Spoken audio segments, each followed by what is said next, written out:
In today's video, I'm going to teach you how to add a division line in Word.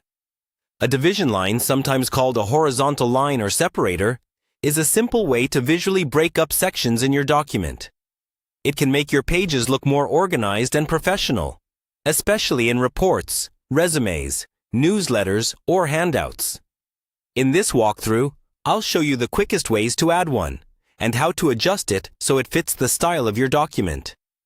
First, open your Word document and click where you want the line to appear.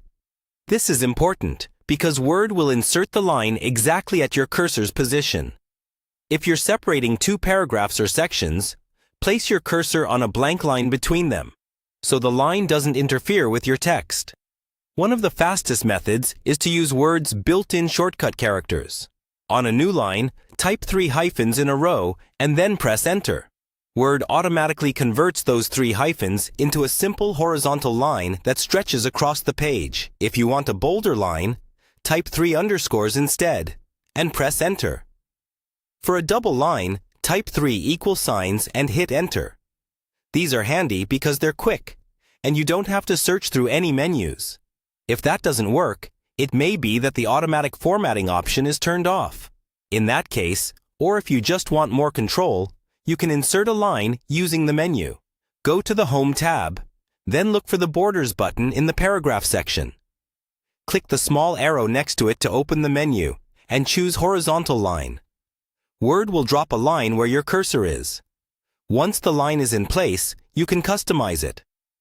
Click on the line to select it, then right-click and choose Format Horizontal Line, or a similar option depending on your version of Word. Here you can adjust the width, height, alignment, and even the color.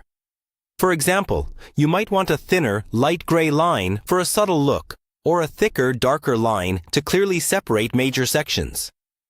Take a moment to scroll through your document and make sure each line is positioned exactly where you want it, with some space above and below for readability. You can add more lines the same way, using either the shortcut characters or the Borders menu. That's all you need to create clean, professional division lines in Word, helping your document look organized and easy to read.